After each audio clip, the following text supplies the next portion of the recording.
The 80s was a time for crazy and unbelievable stories. These stories have to have some characters. The protagonists of these films were at times the main attraction. They were relatable and they always fought for justice. At times, their stories and acting could be weak.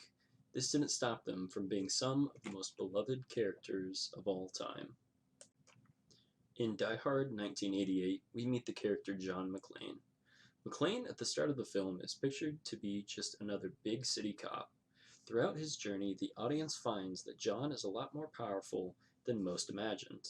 He goes through the insurmountable challenge to stop the terrorists that have taken over the skyscraper where his ex-wife is being held hostage. This is a feat that no one could do. This is a theme that is evident in the 80s. We find that a lot of characters are tasked with problems that seem impossible to accomplish. In They Live, we meet another protagonist. However, his tasks are even more impossible than McClane's. Nada takes it upon himself to take down the whole alien race that has taken over Earth. Again, this task seems impossible to do, however, he does it mostly by himself and with the help from a friend. Nada is also depicted to be a drifter that roams from city to city looking for work. He has an unknown past and has a set of skills that apparently is able to take down an entire alien civilization.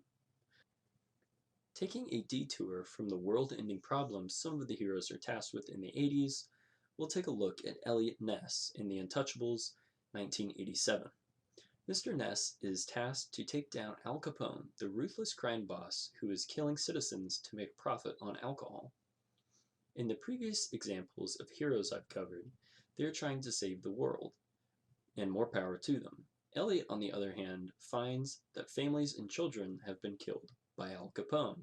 This drives Elliot to take down Capone any way that he can. Along the way, he loses some of his friends and colleagues to the bloodshed. This only reinforces Elliot to take down Capone. How are they depicted? Low angle. Towards the start of these films, they are seen with high angle shots. This means that they don't have a lot of power in their stories. Over time, the angles change from high angles to low angles.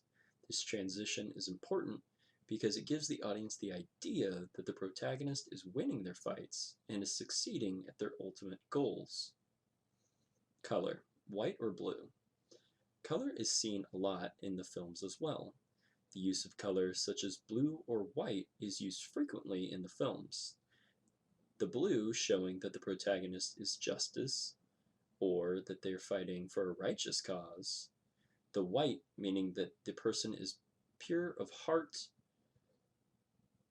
The snappy dialogue is another way of showing power and relating to the characters. It would be a lot harder to relate to Ripley in Aliens 1986 if she didn't have the snappy dialogue to go alongside it. Quick decision-making skills. Quick decision-making is another trait found with 80s heroes.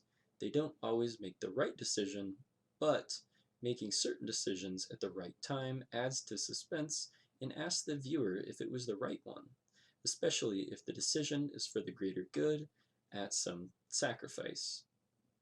Putting everything before themselves. Finally, all of these characters put everything else before them. They seldom look out for their own health. They are looking out for the health of others. This is evident in Nightmare on Elm Street 1984, when Nancy is trying to save the lives of everyone else around her before her own safety is assured.